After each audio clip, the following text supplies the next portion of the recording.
আজ বুঝি আমার প্রাসাদে শাহী বিরিয়ানি রান্না হচ্ছে। আহ ঠিক ধরেছেন জাহাপানা। আচ্ছা, আপনি বুঝলেন কি করে? বুঝবো না মানে? আমার থেকে হাজার ক্রোশ দূরে বিরিয়ানি রান্না হলেও আমি ঠিক তার খোঁজ পেয়ে যাবো উজির। আহা আহা, কি সুগন্ধ! আমার দিল খুশ হয়ে গেল। সে তো পাবেনই জাহাপানা। এ তো আর যে সে বিরিয়ানি নয়, এ হলো নবাব বাহাদুরের জন্য বানানো শাহী বিরিয়ানি। আর সেটা বানাচ্ছে মুর্শিদাবাদের নাম করা নবাবের খাস রাঁধুনি আকবর। ঠিক বলেছো উজির, আকবর বড় ভালো বিরিয়ানি রাঁধে, যাকে বলে লাজবাব। আকবরের মতন বিরিয়ানি রান্না করতে আর কেউ পারে না। হ্যাঁ জাহাপানা, তাই তো আকবর আপনার প্রাসাদের খাস রাঁধুনি। এবার এসব ছেড়ে তাড়াতাড়ি আমার জন্য শাহী বিরিয়ানি নিয়ে আসতে বলো উজির। আমার যে বিরিয়ানির গন্ধ শুকে জিভ দিয়ে জল ঝরে পড়ছে, আর অপেক্ষা করলে ওই জলেই আমি শুদ্ধ গোটা মুর্শিদাবাদ ভেসে যাবে। এই কে আছিস? তাড়াতাড়ি জাহাপানার জন্য শাহী বিরিয়ানি নিয়ে আয়।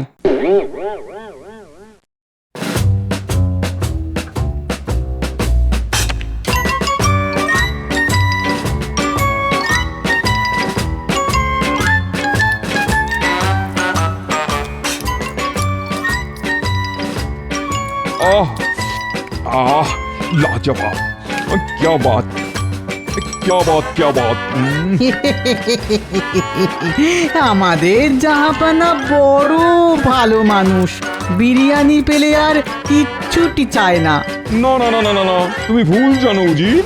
আমার বিরিয়ানির সঙ্গে সঙ্গে কৃষ্ণচন্দ্রের কৃষ্ণনগর রাজ্যটাও চাই। যতদিন না কৃষ্ণচন্দ্রকে কারাগারে বন্দি করে কৃষ্ণনগর রাজ্যটা পুরোটা হাতে পাচ্ছি, ততদিন আমি শান্তিতে ঘুমোতে পারবো না উজির। বাহ, বিরিয়ানির দিকে তাকিয়ে আমার মাথায় একটা বুদ্ধি খেলে গেছে উজির। এক্ষুনি আকবরকে ডেকে পাঠাও, জলদি। এক্ষুনি যাচ্ছি জাহাপানা।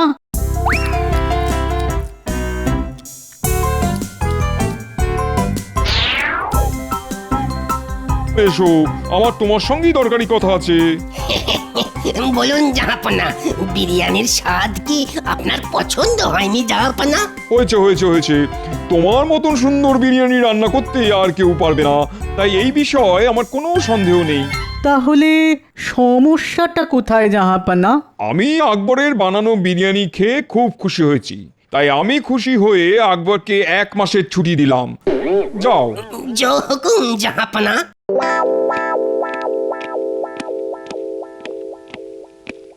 এ আপনি কি করলেন জাহাপানা? আকবর 1 মাসের ছুটিতে থাকলে আপনাকে শাহী বিরিয়ানি রান্না করে খাওয়াবে কে শুনি? সেটা তোমাকে ভাবতে হবে না উজি, সেটা ভাববে কৃষ্ণচন্দ্র। আমি আগামীকালই কৃষ্ণনগরে যাব। নয়, হ্যাঁ।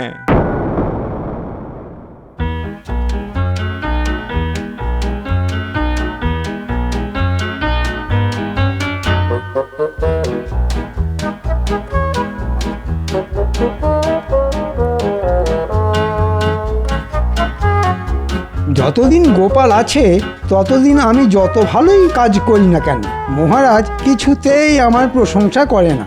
তাই প্রশংসা পেতে হলে আমাকে আগে গোপালকে রাস্তা থেকে সরাতে হবে। গোপালকে একবার রাস্তা থেকে সরাতে পারলেই আমাকে কৃষ্ণনগরের রাজা হওয়ার থেকে কেউ আটকাতে পারবে না। কিন্তু কিন্তু কি করে গোপালকে রাস্তা থেকে সরাবো?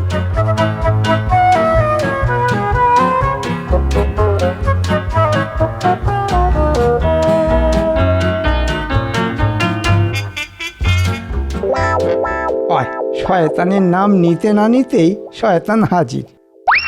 এই রাজ্যে সবাই আমাকে কত ভালোবাসে, কত সম্মান করে, আর তাদের মধ্যে সব থেকে আগে হলো আমার নাতি নাতনিরা। তাই এই বিপদের দিনে ওরা আমার পাশে থাকবে না, সেটা কি হয়? বিপদ? কিসের বিপদ?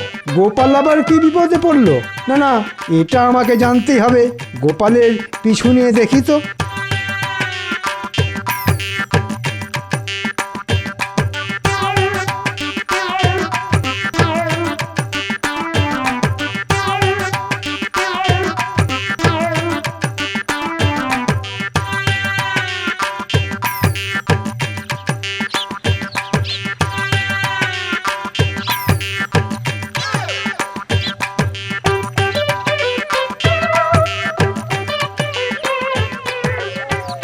পুটি, কি করছিস? গোপালটা তো তুমি, আমি তো পুতুল নিয়ে খেলা করছি। তুমি খেলা করবে আমার সঙ্গে?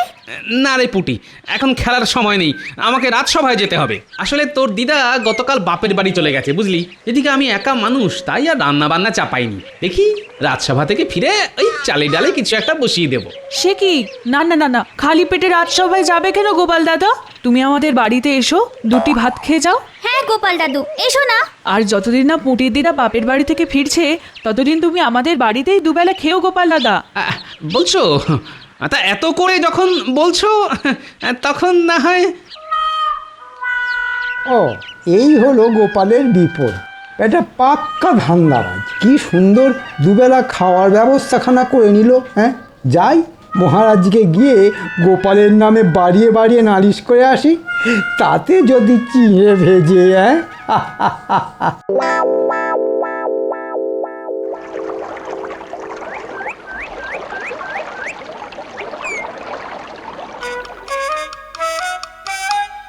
কি ব্যাপার, গোপাল রোজ দেরি করে মানছি, কিন্তু আজ আবার মন্ত্রী গেল কোথায়? সেটাই তো, আমাদের মন্ত্রী মশাই তো সবার আগে রাজসভায় আসেন, আজই শুধু এলেন না। মন্ত্রী মশাইয়ের কি আবার শরীর টরীর খারাপ করলো? মহারাজ, মহারাজ, কি হলো মন্ত্রী, এতক্ষণ ছিলে কোথায়? সে কথাই তো বলতে এলাম মহারাজ। গোপালের বউ গোপালকে ছেড়ে বাপের বাড়ি চলে গেছে, তাই গোপাল পুঁটির বাড়িতে গিয়ে কান্নাকাটি শুরু করেছে, আর চোখের জল দেখিয়ে ঠিক দুবেলা খাবার ব্যবস্থা করে নিয়েছে। গোপাল কি ধরিবাজ লোক, শুধু একবার ভাবুন মহারাজ। মন্ত্রীমশাই, আমার মনে হয় আপনার কোথাও ভুল হচ্ছে। আমি যতদূর জানি ওই পুঁটিদের বাড়ির সঙ্গে গোপালের বাড়ির খুব ভালোই সম্পর্ক, তাই গোপাল। তুমি কিছুই জানো না বিজ্ঞান। না না, গোপাল এটা মোটেই ভালো কাজ করে। আজ গোপাল আসুক রাজসভায়। আগে গোপালের নাম নিলেন আর গোপাল হাজির মহারাজ। এবার জমবে খেলা। ঠিক জায়গায় আগুনটা ধরিয়ে দিয়েছি।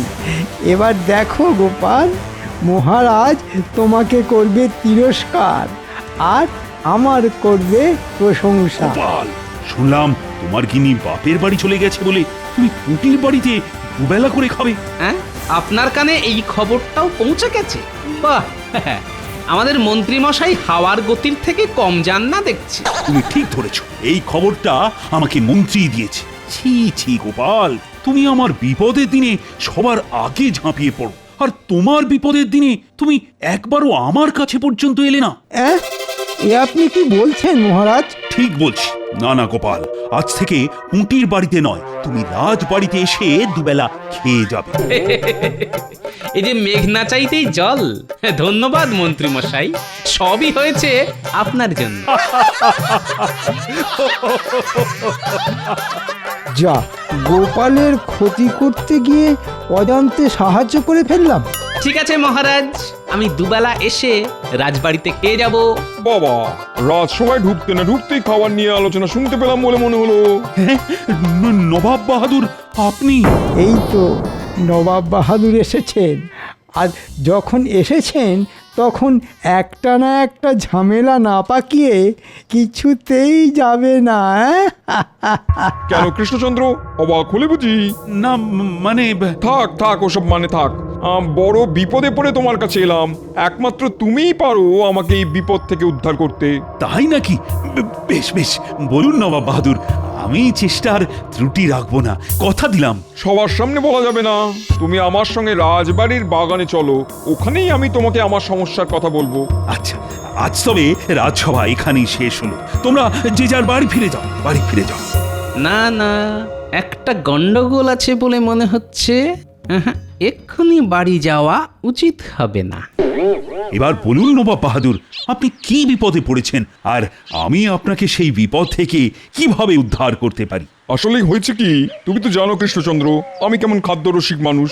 ভালো ভালো খাবার ছাড়া আমার একটা দিনও কাটতে চায় না। কিন্তু গতকাল আমার দরবারের খাস রাঁধুনি আকবর মাসখানেকের ছুটি নিয়ে দেশের বাড়ি চলে গেছে। সে কি? হ্যাঁ, সেইখানেই তো বিপদ। আকবর খুব সুন্দর বিরিয়ানি রান্না করতো। আকবরের বানানো শাহী বিরিয়ানি দেখলেই আমার জিভ থেকে জল ঝরে পড়তো। কিন্তু এখন আমাকে ওই শাহী বিরিয়ানি রান্না করে খাওয়াবে কে?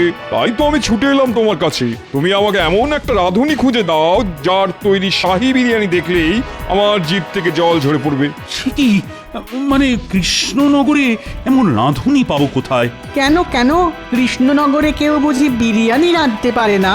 হ্যাঁ, পারে, কিন্তু এখানে ওই বিরিয়ানি খাওয়ার চলটা মুর্শিদাবাদের মতো অত নেই। তাই মানে আমি কোনো কথাই শুনতে চাই না কৃষ্ণচন্দ্র। তোমার হাতে মাত্র একদিন সময়। আগামীকালের মধ্যে যদি এমন রাঁধুনি খুঁজে পাও যার বানানো বিরিয়ানি দেখলে আমার জিভ থেকে জল ঝরে পড়ে, তাহলে এই যাত্রায় তুমি বেঁচে যাবে। না হলে আমি তোমাকে সারা জীবনের মতন কারাগারে বন্দি করে রাখবো, এই বলে দিলাম। হ্যাঁ, রাঁধুনি না পেলে কারাবাস? চিন্তা করবেন না মহারাজ, আমি তো আছি। আমি ঠিক ভালো রাঁধুনি খুঁজে বার করব। তবে দেরি নয় মন্ত্রী, তুমি এক্ষুনি খোঁজা শুরু করো। কিন্তু মহারাজ, খোঁজার জন্য তো কিছু এই নাও, এই নাও। আমি আমি এক্ষুনি যাচ্ছি মহারাজ, এক্ষুনি যাচ্ছি। আমি কালকের দিনটা তোমার প্রাসাদেই থাকবো কৃষ্ণচন্দ্র। তুমি রাঁধুনি খুঁজে পেলে তাকে দিয়ে বিরিয়ানি রান্না করিয়ে আমার ঘরে নিয়ে এসো। আমার যদি পছন্দ হয় তাহলে আমি তাকে নিয়ে মুর্শিদাবাদে ফিরে যাব, বুঝলে? চলো উজির। আরে, এ আবার কেমন বিপদ! এমন বিরিয়ানি রান্না করতে হবে যেটা দেখে নবাব বাহাদুরের জিভ থেকে জল টুপিয়ে পড়ে। যেটা ভেবেছিলাম সেটাই দেখছি সত্যি হলো। কিন্তু কিন্তু যাই, বাড়ি গিয়ে একটা ঘুম দিই। একটা না একটা পথ তো নিশ্চয়ই আছে নবাব বাহাদুরকে খুশি করার জন্য। এবার মহারাজের কারাবাস হবে, আর নবাবের সঙ্গে হাত মিলিয়ে আমি বসবো কৃষ্ণনগরের সিংহাসনে।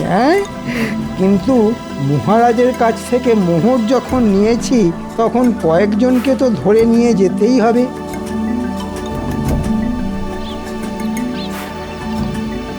এই শোন শোন, এদিকায় এদিকায়। বলুন মন্ত্রী মশাই। তুই রান্না করতে পারিস? হ্যাঁ, রান্না? হ্যাঁ, তা পারি কোনো রকমে। বাহ! আর তুই? আগে কোনোদিনও তো করিনি, তবে চেষ্টা করে দেখতে পারি। তাহলে চল আমার সঙ্গে রাজবাড়িতে, আজ তোদের বিরিয়ানি রান্না করতে হবে। হ্যাঁ, বিরিয়ানি? না না না, তো সব পারবো না। পারবি না মানে? চল বলছি, না হলে মহারাজকে বলে তোদের সব জমি জমা কেড়ে নেব। কথা বাড়াস না, বুঝেছিস? কথা বাড়াস না। মন্ত্রীমশাই যা বলছে তাই করি। চল চল। হ্যাঁ হ্যাঁ হ্যাঁ, তাই ভালো। চলুন মন্ত্রী মশাই।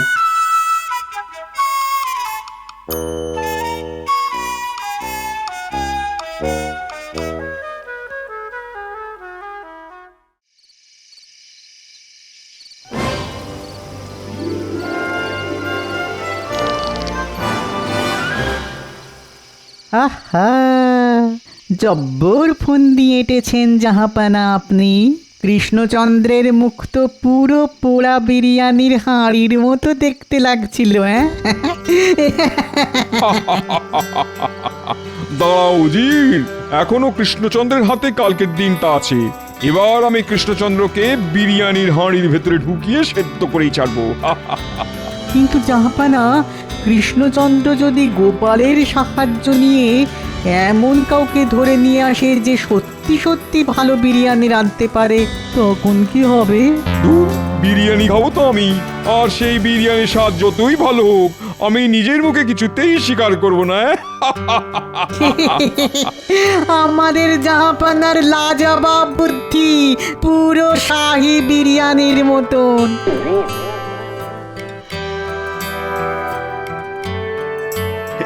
এই নিন নবাব বাহাদুর, আপনার জন্য বিরিয়ানি। খেয়ে বলুন তো কেমন হয়েছে।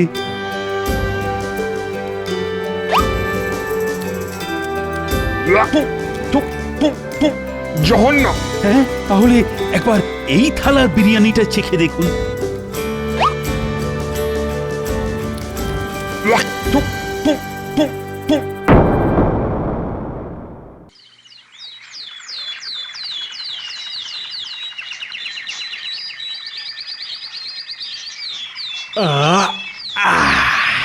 জব্বর ঘুম হয়েছে।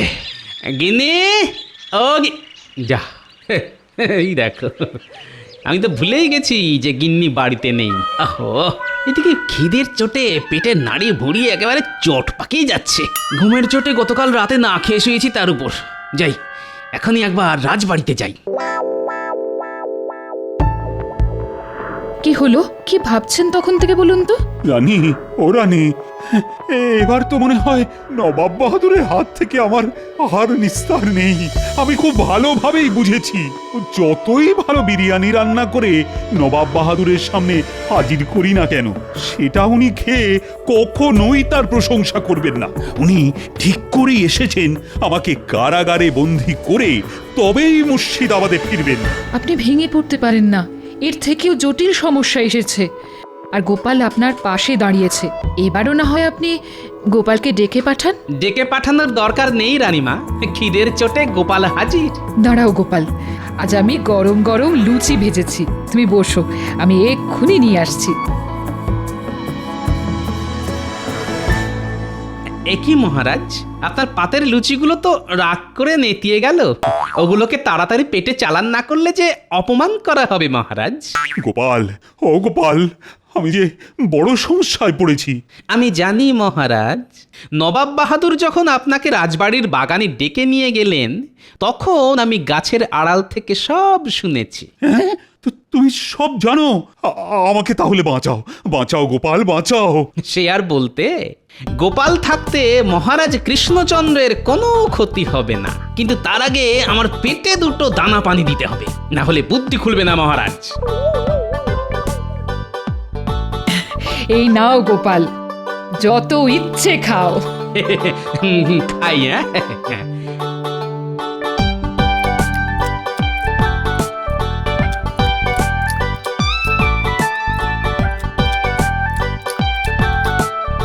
এবার পেট ভরেছে গোপাল? না মহারাজ।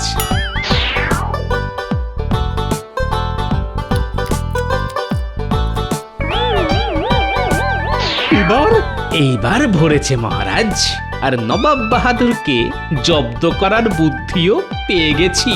হ্যাঁ, তুমি সত্যি পারো বটে গোপাল। পেটে খাবার পড়তে না পড়তেই বুদ্ধি মাথায় উঠে এলো। কি করব মহারাজ, খালি পেটে থাকলে বায়ু মাথায় ওঠে, আর ভর পেটে থাকলে বুদ্ধি। এটাই তো জগতের নিয়ম। বেশ বেশ, এবার এবার তোমার মাথায় কি বুদ্ধি এলো, একটু খুলে বলো শুনি। বলবো না মহারাজ, রাঁধবো। আমি নিজে হাতে নবাব বাহাদুরের জন্য বিরিয়ানি রান্না করব। আমি রাজবাড়ির রান্নাঘরে গেলাম মহারাজ। আপনি শুধু প্রহরীদের দিয়ে আমার নাতি নাতনিদের কাছে একটা খবর পাঠিয়ে দিন।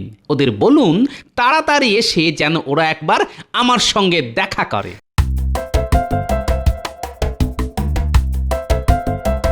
গোপালের মাথায় কি চলছে ভগবানই জানেন। প্রহরী, এক্ষুনি গোপালের নাতি নাতনিদের ডেকে পাঠাও।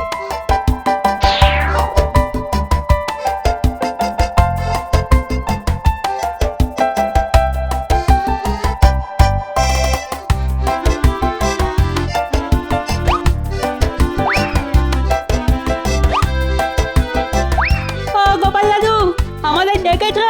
হ্যাঁ, একটা কাজ আছে। যা, ছুটে গিয়ে নিয়ে আয়, আর বেছে বেছে পাকাগুলো আনিস কিন্তু। আচ্ছা গোপাল দাদু।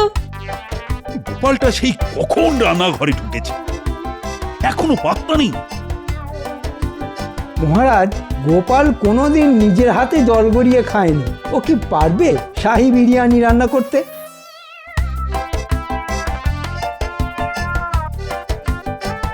অনেক সময় দিয়েছি, আর নয়। তুমি হাল ছেড়ে দিয়েছো দেখছি কৃষ্ণচন্দ্র। এবার চলো কারাগারে। না না, আসলে ওই গোপাল আপনার জন্য বিরিয়ানি রান্না করছে। আমাকে আরেকটু সময় দিন নবাব বাহাদুর। আগে রান্না একটা শিল্প নবাব বাহাদুর, আর গোপাল হলো শিল্পী মানুষ। এই তো গোপাল এসে গেছে। কোথায় বিরিয়ানি? আমি তো বিরিয়ানির গন্ধ পাচ্ছি না। মন্ত্রী তো ঠিকই বলেছে জাহাপানা, আমিও তো পাচ্ছি না। এই গোপাল, কি আছে ওটার ভিতরে? এতে আছে গোপালের বানানো শাহী বিরিয়ানি, যেটা দেখলে আপনার জিভ থেকে জল টুপিয়ে পড়বে। এই দেখুন। হ্যাঁ, এটা কি? এটা হলো তেঁতুল বিরিয়ানি। হ্যাঁ, পাকা পাকা টক টক তেঁতুল। আমার সঙ্গে মস্করা করা হচ্ছে। গোপাল আর কৃষ্ণচন্দ্র দুজনকেই কারাগারে ঢোকাও। ঠিক বলেছেন নবাব বাহাদুর, আজ থেকে আমি আপনার দলে। দাঁড়ান নবাব বাহাদুর, আপনার শর্ত ছিল এমন বিরিয়ানি বানাতে হবে যেটা দেখে আপনার জিভ থেকে জল টুপিয়ে পড়ে, আর তেঁতুল দেখার পর আপনার জিভ থেকে তো জল টুপিয়েই যাচ্ছে। ওই দেখুন দেখুন। হ্যাঁ তাই তো তাই তো। সাবাস সাবাস গোপাল সাবাস, এই না হলে গোপাল ভাঁড়। যা, কেন যে নবাবের দলে যেতে গেলাম, এইবারও গোপাল মহারাজকে বাঁচিয়ে দিল। আপনি হেরে গেছেন জাহাপানা, এখানে থেকে আর লাভ নেই, চলুন। আমিও যাই। এত তাড়া কিসের? যাওয়ার আগে আমার বানানো শাহী বিরিয়ানিটা খেয়ে যান। মন্ত্রী, এবার তুমি কোথায় পালাবে? ইস, ওয়া, ইস, ইস, ইস, ইস, ওয়া, ইস, কি জঘন্য খেতে। এটাই তোমার শাস্তি। খাও খাও, আরো খাও খাও।